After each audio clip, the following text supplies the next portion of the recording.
Commander Thexval stared at his datapad, like someone had just handed him a pile of garbage.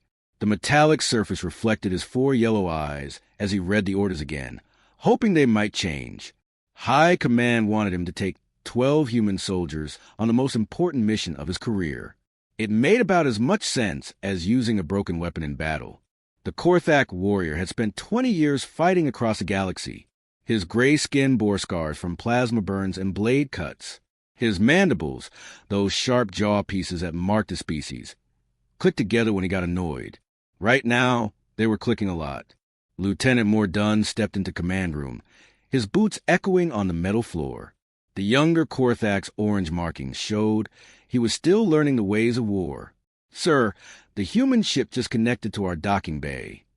Thexval sighed and walked to the big window that looked out over the hangar.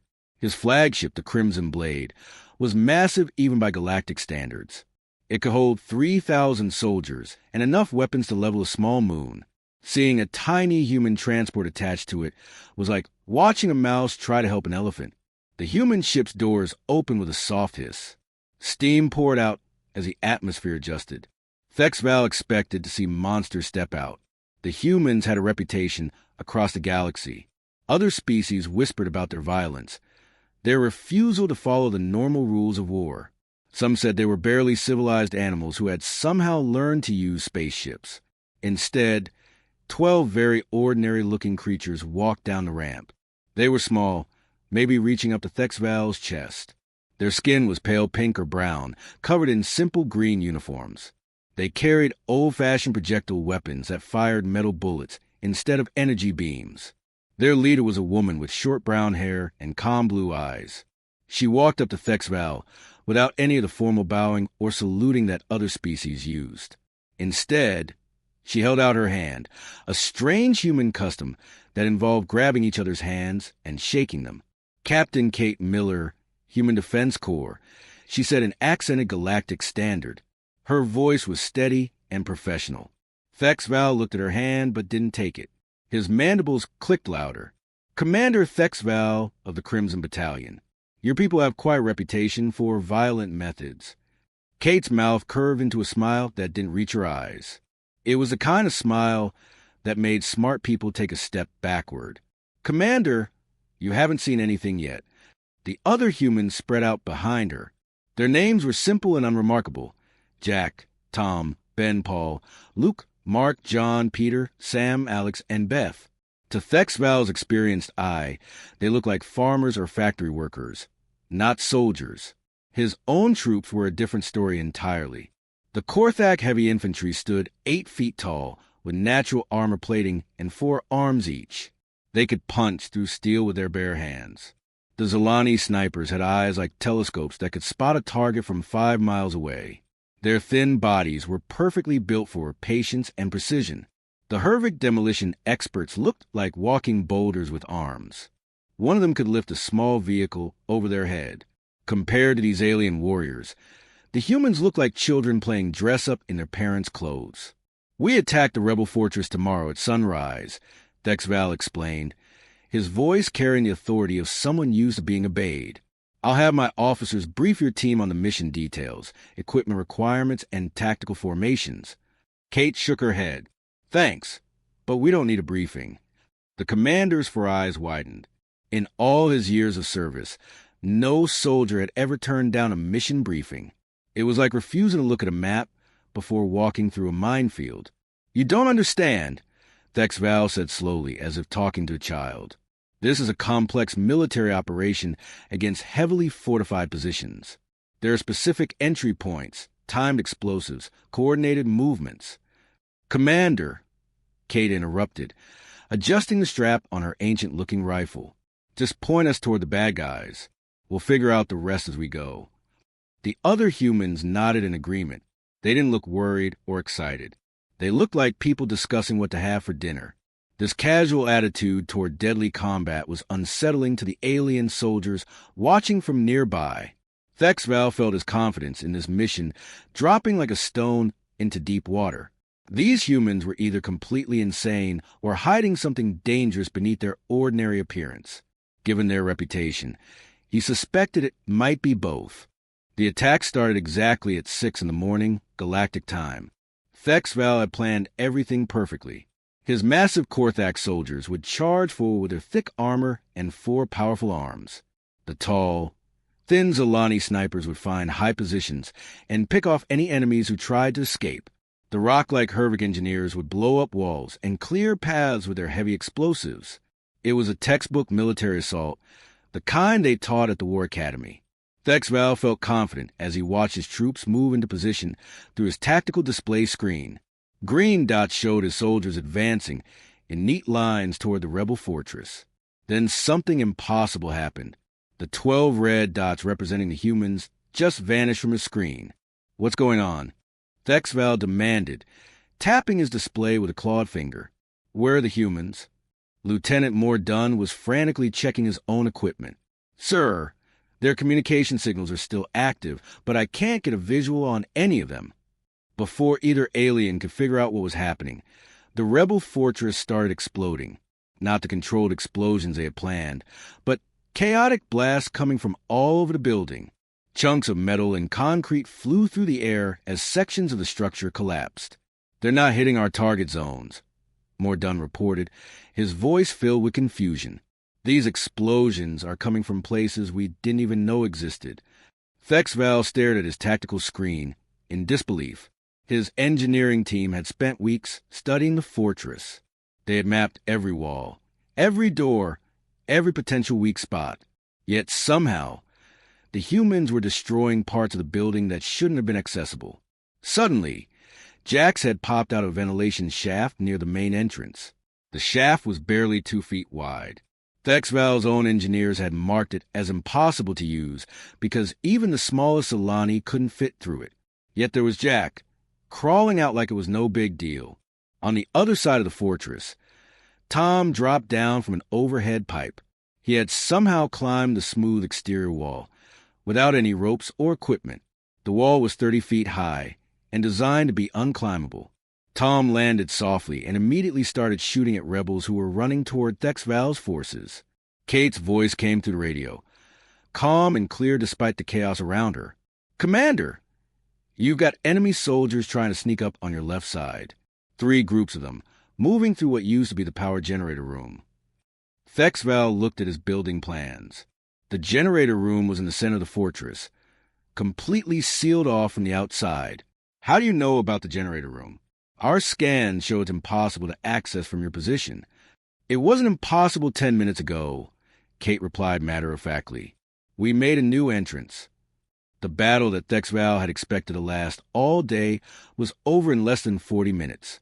His sophisticated battle plan became completely unnecessary as the humans systematically tore apart the rebel defenses from the inside. When the smoke finally cleared, most of his alien soldiers hadn't even fired their weapons. The rebel fortress looked like it had been hit by a tornado. Walls had holes blown in them in seemingly random places. Parts of the roof had collapsed. What had been a strong military position was now a pile of rubble with confused rebels stumbling around, raising their hands in surrender. Thexval's forces had lost only 2 soldiers, both from minor injuries caused by falling debris. The rebels, on the other hand, had been completely defeated. Most of them were unconscious or too shocked to resist. "I need an explanation," Thexval demanded when the humans regrouped near the destroyed entrance. "What were your tactics? How did you coordinate this assault?" Kate was cleaning dirt and concrete dust off her rifle. The weapon looked ancient compared to plasma guns his soldiers carried, yet it had somehow been more effective. "We didn't have any special tactics, Commander. We just looked around and did what needed to be done." This answer made no sense to the alien commander. Military operations required planning, coordination, communication. You can't just improvise during a battle. You modify the entire battlefield while fighting. That's not how warfare works. Kate shrugged, a very human gesture that looked strange to alien eyes. "Sure it is. Battlefields are just places that need fixing. We fix this one." Ben was helping Paul bandage a small cut on his arm. Neither human seemed particularly excited about what they had just accomplished. To them, destroying an impregnable fortress in under an hour was apparently just another day at work. Thex Val realized he was looking at something completely outside his understanding of military science. These humans hadn't followed any known tactical doctrine. They had simply walked into an impossible situation and made it possible through methods he couldn't even begin to comprehend. The most disturbing part was how normal they acted about it all. The warning sirens shrieked through the transport ship like angry metal birds. Thex Val gripped his command chair as the vessel shook violently, tumbling to the thick atmosphere of Karoth Prime. Through the cracked viewport, he could see green jungle canopy rushing up to meet them at terrifying speed. The impact threw everyone against the walls. Metal groaned and twisted as the ship carved a deep scar through the forest, snapping trees like toothpicks before finally coming to rest in a smoking crater. Emergency lighting flickered on and off, casting eerie shadows through the wreckage. Thex Val pulled himself up in the debris, his head ringing from the crash. His mandibles clicked nervously as he counted the survivors crawling out of the twisted metal. 6 aliens had made it out alive, including himself and Lieutenant Mordun, who was holding his arm at an odd angle. The other survivors were 2 Zalani snipers, a Hervik engineer, and Vorthani communications specialist. Of the 12 humans who had boarded the transport, only 8 emerged from the wreckage. Jack was helping Tom limp away from the smoking remains of the ship. Ben had a nasty cut across his forehead, but was already checking on the others. Paul, Luke, Mark, John, and Beth seemed mostly uninjured, though they all moved with the careful steps of people who had been shaken up badly, for humans hadn't made it. Their bodies lay trapped under twisted metal beams that would take hours to move. The surviving humans looked at their fallen friends for a moment, their faces showing quiet sadness but no panic. Emergency beacon got smashed in the crash, Mordun reported. Try to use his good arm to work his damaged equipment. Rescue ships won't even start looking for us for 6 days. Thex Val felt his chest tightening. His species needed special breathing equipment to survive on most planets. The atmosphere processors that kept him alive were now scattered in pieces across the crash site. Without them, he had maybe 2 days before the alien air started poisoning his system. There's an emergency shelter 15 kilometers north of here, he wheezed, already feeling the effects of breathing unfiltered air. If we can reach it, there should be supplies and a working communication system. Kate was walking around the crash site, not looking for supplies or checking injuries like everyone else. Instead, she was examining deep scratches carved into bark of nearby trees. The gouges were as wide as Thex Val's torso and went deep into the wood. Something with very large, very sharp claws had been sharpening them on these trees. "We've got company coming," Kate announced in the same calm voice she might use to mention rain in the forecast. The alien survivors looked at the claw marks and felt their blood turn cold. Every species in the galaxy knew about Karoth Prime's native predators. The Karothian stalkers were the size of heavy tanks, with claws that could cut through steel and skin that changed color to match their surroundings. They hunted in packs and never gave up once they caught a scent. As if summoned by their fears, the first attack came just as the sun set. The creatures emerged from the jungle like living shadows, their camouflage making them nearly invisible until they struck. Each stalker was 12 feet long with 6 legs ending in razor-sharp talons. Their heads were mostly mouth, filled with teeth designed for tearing apart anything unlucky enough to cross their path. The alien soldiers opened fire immediately, their energy weapons lighting up the darkening forest with bright blue and red beams. The plasma bolts that could punch through armor plating barely seemed to slow the creatures down. One stalker stumbled, but kept coming. Another roared in pain, but didn't retreat. "Fall back to the crash site," Thex Val ordered, though his voice was getting weaker as the toxic atmosphere affected his lungs. The combined firepower of his soldiers finally drove off the first wave of attackers, but everyone knew it was only temporary. The creatures had retreated into the jungle, but their glowing eyes could be seen watching from between the trees. "We're all dead," Mordun whispered, his injured arm hanging uselessly at his side. "They'll come back with the whole pack. There must be dozens of them out there." The other alien survivors nodded grimly. Everyone had heard the stories. Karothian stalkers never hunted alone, and they never stopped hunting until their prey was dead. The smart thing to do would be to save the last energy charge in their weapons for themselves. But the humans weren't acting like people facing certain death. Kate had found a piece of twisted metal from the ship and was using a rock to pound it into a sharp point. The other humans were doing the same thing, turning debris into crude spears and knives. "What are you doing?" Thexval asked, confused by their behavior. Kate tested the point of her makeshift spear against her thumb, drawing a small drop of blood. "Making tools," she said simply. "Tools for what?" "Those creatures will tear us apart." Kate looked up at the glowing eyes surrounding their position and smiled that same cold smile she had shown on the ship. "Not if we tear them apart first." The idea was insane. Primitive weapons against apex predators that had evolved to kill anything that moved. But as Thexval watched the humans prepare for battle, he began to understand that insanity might be exactly what they needed to survive. By the third day of their survival ordeal, things had taken an unexpected turn. The humans had not only survived the constant attacks from the Corothian stalkers, but they had actually started winning. What began as desperate defense had somehow become organized hunting.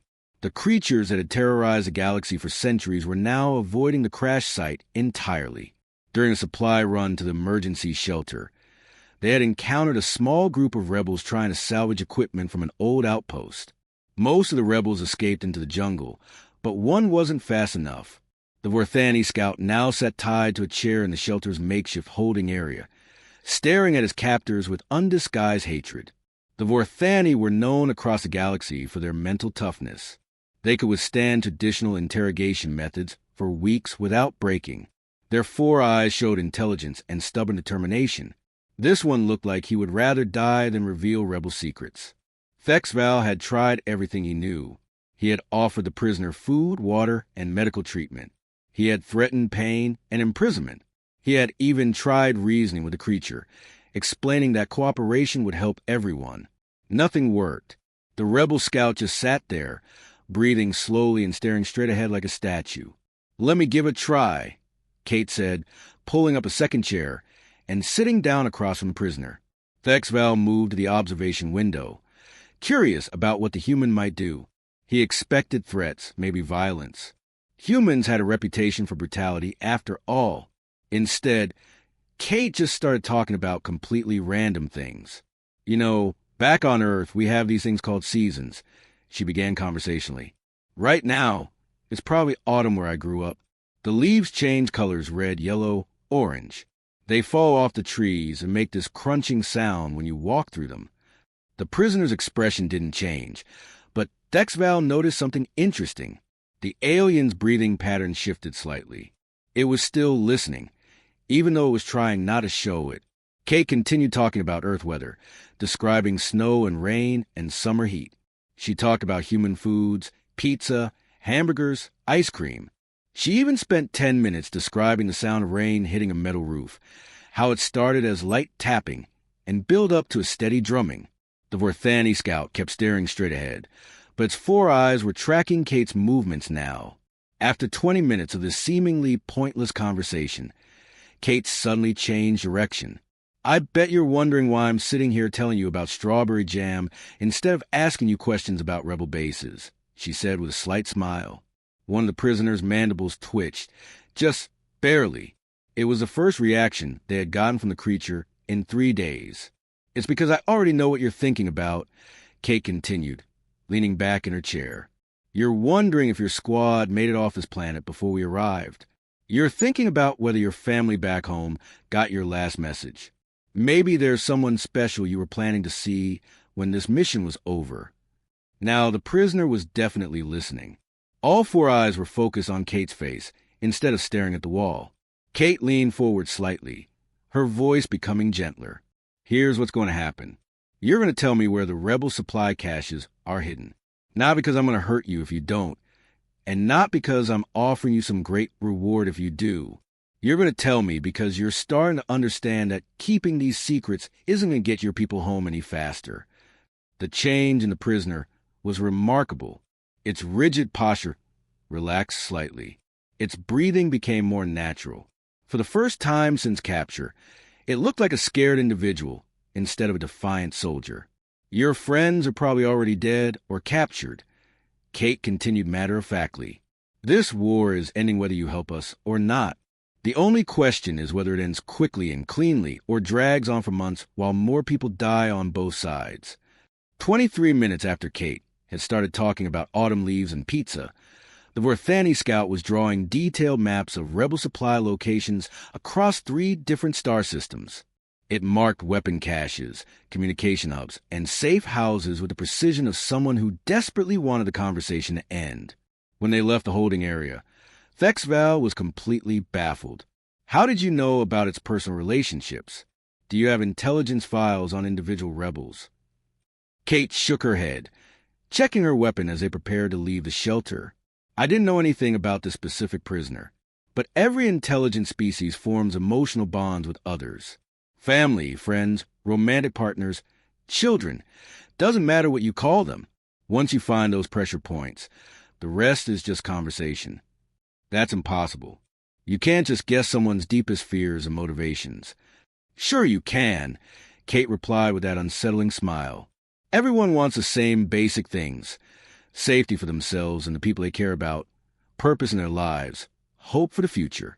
Species don't matter much when it comes to the important stuff. As they headed back toward their temporary camp, Thexval realized he was looking at a form of warfare he had never encountered. The humans didn't just fight with weapons and tactics. They fought with understanding, using empathy itself as a tool to get inside their enemies' minds. It was more terrifying than any weapon he had ever seen. The final mission was suicide wrapped in military planning. Intelligence reports painted a picture that made veteran soldiers want to retire immediately. The rebel stronghold contained over 3,000 of their best fighters, protected by orbital defense platforms that could shoot down entire fleets. The fortress had enough weapons stockpiled inside to flatten a major city, and its walls were thick enough to withstand direct hits from battleship cannons.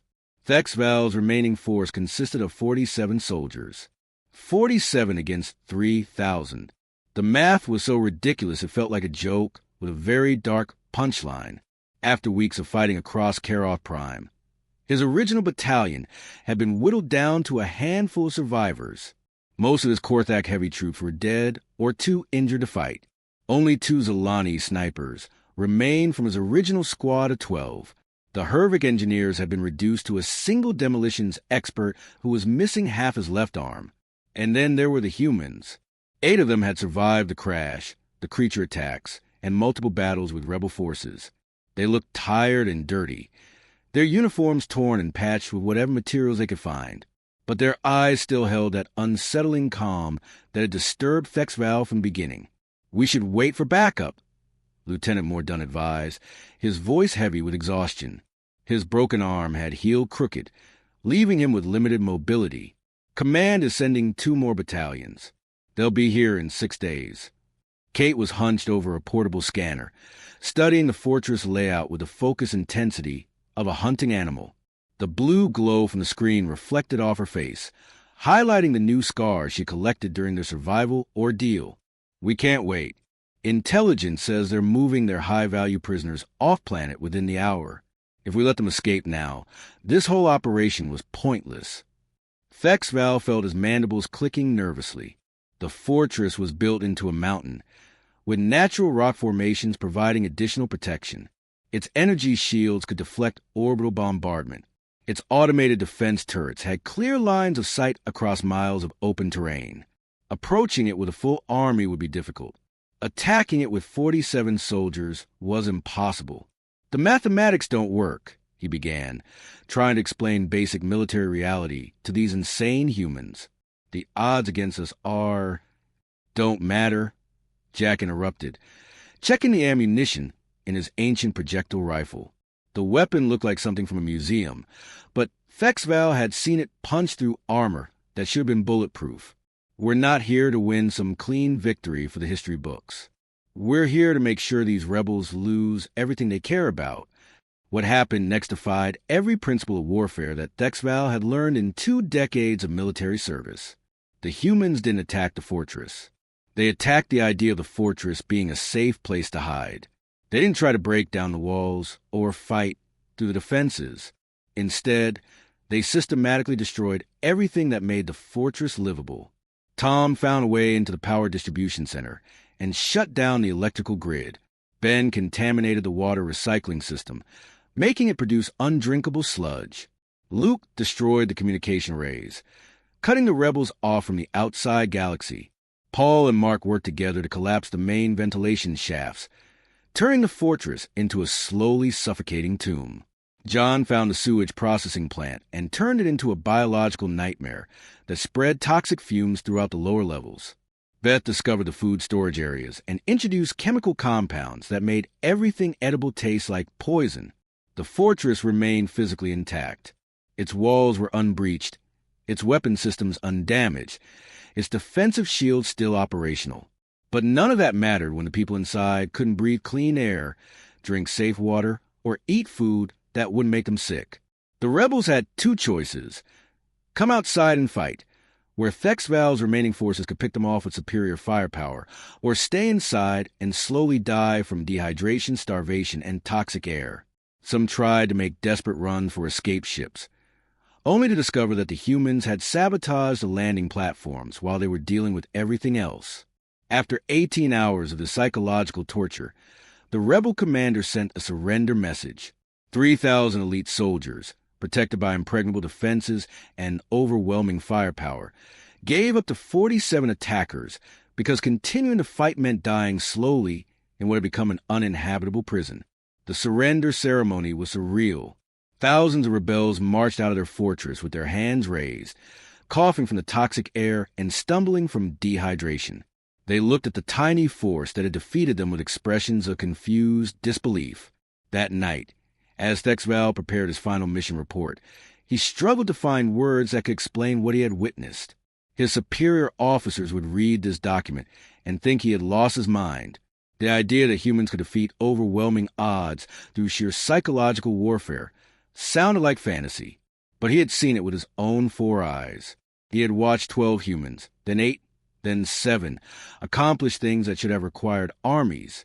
They didn't follow conventional military logic, because conventional military logic was apparently too limiting for their purposes. In his report, Thexval wrote the truth as he understood it. Other species fought until victory became unlikely, then retreated or surrendered based on mathematical probability. Humans seemed to reject the concept of mathematical probability entirely. They fought by changing the rules of reality itself until their enemies wished the conflict had never started. After 16 years of military service across 7 different sectors of the galaxy, fighting dozens of species in hundreds of battles, Thexval had never encountered anything more terrifying than human tactical thinking. His final recommendation was simple and direct: avoid fighting humans at all costs. If forced into conflict with them, surrender immediately. If surrender wasn't possible, hope your species believed in some kind of pleasant afterlife. The report was immediately classified at the highest security levels. Some truths were too dangerous for the general galactic population to know. The secret of human warfare capabilities was apparently one of them.